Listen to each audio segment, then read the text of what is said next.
నమస్తే, welcome to Raj news. నేను Mrs రేఖ. తెలుగు రాష్ట్రాల రాజకీయాలను క్షణక్షణం విశ్లేషిస్తూ అధికార ప్రతిపక్ష పార్టీల వ్యూహాలకు అద్దం పట్టే ప్రత్యేక కార్యక్రమం పార్టీ హెడ్ క్వార్టర్స్కు స్వాగతం. రాజకీయ నిర్ణయాల కేంద్ర బిందువు, పార్టీల అసలు పవర్ హబ్ అదే పార్టీ హెడ్ క్వార్టర్స్. అక్కడే వ్యూహాలు రూపుదిద్దుకుంటాయి, అక్కడే రాజకీయ సమీకరణాలు మారుతాయి, అక్కడే రాబోయే రాజకీయాలకు బ్లూ ప్రింట్ సిద్ధమవుతోంది.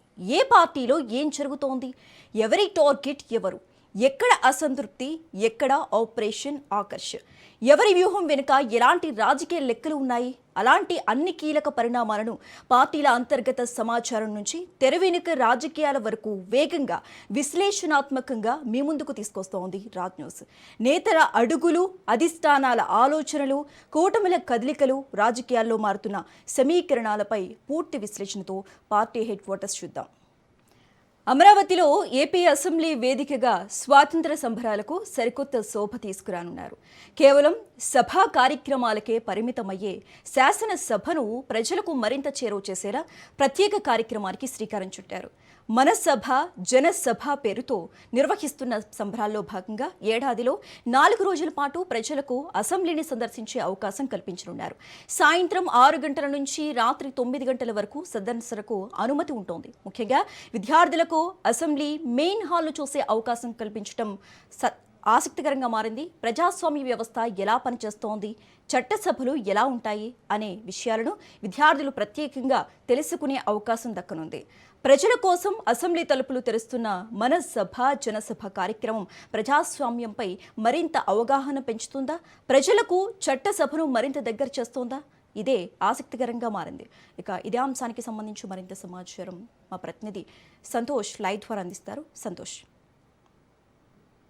85వ స్వాతంత్ర దినోత్సవ వేడుకలకి అయితే కనుక ఇక ఏపీ అసెంబ్లీ ప్రాంగణం అయితే అంగరంగ వైభవంగా మొదలబోతుందని అయితే చెప్పుకోవచ్చు. ఎందుకంటే గతంలో మాదిరిగా కాకుండా ఈసారి డిఫరెంట్ గా అయితే కనుక ఈ యొక్క కార్యక్రమాలను అనేది కూడా నిర్వహించే యోచనలు అయితే కనుక ఇటు కూటమి ప్రభుత్వం చేసినటువంటి పరిస్థితి అయితే నెలకొందని తెలుస్తూ ఉంది. ఎందుకంటే ఈ యొక్క దాదాపు సంవత్సరంలో ఈ యొక్క జాతీయ ఆవిష్కరణ ఇచ్చేది కూడా ఇటు ఆగస్టు 15 కావచ్చు, అదేవిధంగా జనవరి 26 కావచ్చు. ఈ 2 రోజుల్లో అయితే కనుక అంగరంగ వైభవంగా జాతీయ పతాకాన్ని అనేది కూడా ఆవిష్కరించడం, వేడుకలు అనేది కూడా ఘనంగా నిర్వహించుకోవడం జరుగుతూ ఉంది. ఇక ఈ నేపథ్యంలోనే అసెంబ్లీ ప్రాంగణంలో చూసుకున్నట్లయితే కనుక విద్యుత్ దీపాలంకరణతోనే పరిమితం కాకుండా సాంస్కృతిక కార్యక్రమాలు, అదేవిధంగా పోలీస్ బ్యాండ్ సంబంధించినటువంటి అంశాలతో అయితే కనుక అంగరంగ వైభవంగా నిర్వహించేందుకు ప్రతిష్టాత్మకంగా అయితే కనుక ఈ సంవత్సరం నుంచి తీసుకురావడం కూడా జరుగుతోంది. అదేవిధంగా మన సభ జనసభ అనే కార్యక్రమంతో వినూత్నంగా అయితే కనుక ఈ యొక్క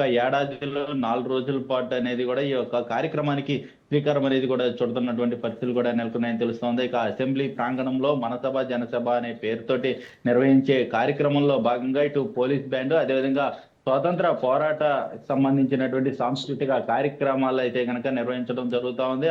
సాయంత్రం 6 గంటల నుంచి 9 గంటల వరకు కూడా జరిగేటువంటి ఈ యొక్క సాంస్కృతిక కార్యక్రమాల్లో భాగంగా ఇటు విద్యార్థులు కావచ్చు, పబ్లిక్ ని సైతం కూడా ఇన్వాల్వ్ చేసే దిశగా అయితే కనుక అడుగులు వేసినటువంటి పరిస్థితులు కూడా నెలకొన్నాయి. అంటే ఆగస్టు 15 అంటే ఇటు 14 ముందు రోజు నుంచి కూడా 2 రోజుల పాటు అంగరంగ వైభవంగా నిర్వహించేందుకు ఇటు ప్రణాళికలు సిద్ధం చేయడం, అదేవిధంగా జనవరి నెలలో రిపబ్లిక్ డే ఏదైతే 26వ తేదీ వస్తుందో 25, 26 అలా 2 రోజుల పాటు నిర్వహించే విధంగా కూడా ఇటు రూపకల్పన చేసినటువంటి పరిస్థితులు కూడా నెలకొన్నాయని తెలుస్తూ ఉంది. ఎందుకంటే దీనిలో భాగంగా ఈ యొక్క కార్యక్రమాల్లో పబ్లిక్ తో పాటు స్కూల్ నుంచి వచ్చేటువంటి స్టూడెంట్స్ ఎవరైతే ఉంటారో వారికి సైతం కూడా ఇటు ఆహ్వానం అనేది కూడా పంపించడం జరుగుతూ ఉంది. ఈ నేపథ్యంలోనే అందుబాటులో ఉండేవారు ఎవరైనా సరే ఇటు రాష్ట్రంలో ఉండే నలుమూలల ప్రాంతాల నుంచి సైతం కూడా ఈ యొక్క అసెంబ్లీకి చేరుకోవచ్చు, అదేవిధంగా ఈ యొక్క సాంస్కృతిక కార్యక్రమాల్లో పాల్గొనవచ్చు అంటూ కూడా ఇటు పిలుపునివ్వడం కూడా జరుగుతూ ఉంది. ఈ మేరకు కూడా అసెంబ్లీని సైతం కూడా చూపించే విధంగా అయితే కనుక ఇటు అసెంబ్లీకి సంబంధించినటువంటి అధికారులు అయితే ప్రణాళికలు సిద్ధం చేసినటువంటి పరిస్థితులు.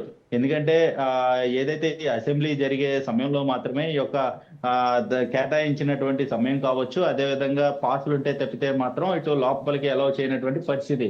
ఇప్పుడు తాజాగా చూసుకున్నట్లయితే కనుక ఈ యొక్క సమయాల్లో మాత్రం వారికి ఆ అసెంబ్లీ ప్రాంగణం ఏ విధంగా ఉంటుంది, అసెంబ్లీ లోపల ఏ విధంగా ఉంటుంది, ప్రజాప్రతినిధులు కూర్చునేటువంటి పరిస్థితి ఏ విధంగా ఉంటుంది, స్పీకర్ కూర్చునేటువంటి అంశం కావచ్చు, అదేవిధంగా చట్టాలు ఏ విధంగా రూపకల్పన జరుగుతారు, లోపల జరిగేటువంటి ప్రజా సమస్యలు ఏ విధంగా చర్చకు వస్తాయి, అదేవిధంగా చట్టాలు ఏ విధంగా రూపకల్పన జరుగుతూ ఉంది, క్వశ్చన్ అవర్ కావచ్చు, జీరో అవర్ కావచ్చు, ఇటువంటి అన్ని అంశాలు ఏ విధంగా ఈ యొక్క సభలో జరగబోతాయి అన్న దానిపై అయితే కనుక ఇటు స్టూడెంట్స్ కి అయితే కనుక వివరించే యోచనలు అయితే కనుక కూటమి ప్రభుత్వం భావిస్తూ ఉంది. ఎందుకంటే బుక్స్ లో ఉండేటువంటి ఈ యొక్క అసెంబ్లీ కావచ్చు, ప్రజాప్రతినిధులు ఎలా వ్యవహరిస్తారన్న దానిపై అయితే కనుక బుక్స్ లో చదువుకోవడం, అదేవిధంగా ఇప్పుడు ప్రత్యక్షంగా వారికి ఒక అవగాహన కల్పించే దిశగా అయితే కనుక కూటమి ప్రభుత్వం అడుగులు వేస్తా ఉంది. ఇప్పటికి కూడా కూటమి ప్రభుత్వం అధికారంలోకి వచ్చిన అనంతరం కూడా ఏదైతే శాసనసభ జరిగిందో ఆ శాసనసభ జరిగే సమయంలో అయితే కనుక ఒక గంట పాటు ఈ యొక్క స్టూడెంట్స్ ని అంటే స్కూల్కి అయితే కనుక ఆహ్వానం పంపించడం, ఎవరైతే ముందుగా ఈ యొక్క రిక్వెస్ట్ లెటర్ పెట్టుకుంటారో వారికి అయితే కనుక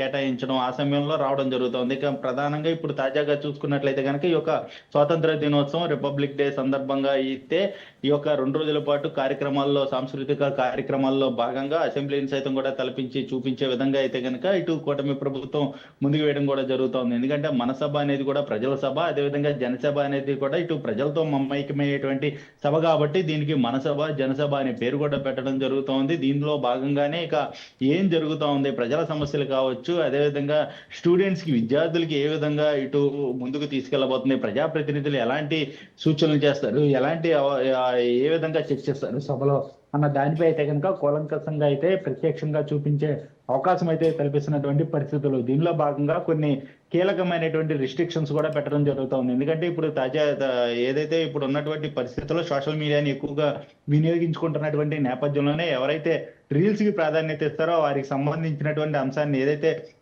రిస్ట్రిక్షన్స్ అంటే ఫోన్ సైతం కూడా తీసేసుకొని లోపలికి అలౌ చేసేటువంటి పరిస్థితి అయితే ఇప్పుడు తీసుకురావడం కూడా జరుగుతోంది. ఎందుకంటే ఉన్నటువంటి రిస్ట్రిక్షన్స్ కారణంగానే ఇటు మొబైల్స్ ని అలౌ చేయకుండానే వారికి ఆ యొక్క అసెంబ్లీ ప్రాంగణాన్ని అయితే చూపించే పరిస్థితి అయితే కూడా నెలకొందని తెలుస్తోంది. కేవలం ఈ యొక్క అసెంబ్లీ పరిసర ప్రాంతాల్లో కాదు, చుట్టుపక్కల ప్రాంతాలే కాకుండా ఎక్కడ సుదీర్ఘ ప్రాంతాల నుంచి అయినా సరే రావచ్చు అంటూ కూడా ఇటు స్పీకర్ అయ్యన్ పాత్రులు సైతం కూడా తెలియజేయడం జరుగుతూ ఉంది. ఎప్పుడు కూడా విద్యుత్ అలంకరణలో నడుమ అయితే కనుక ఈ యొక్క సాంస్కృతిక కార్యక్రమాలు, అదేవిధంగా పోలీస్ బ్యాండ్ అయితే కనుక ఈ యొక్క అంగరంగ వైభవంగా ఈ యొక్క 80వ స్వతంత్ర దినోత్సవ వేడుకలను అయితే జరిపేందుకు కూటమి ప్రభుత్వం ప్రణాళికలు సిద్ధం చేసినటువంటి పరిస్థితి కూడా నెలకొందని తెలుస్తోంది. Okay, right. Thanks for the updates Santosh.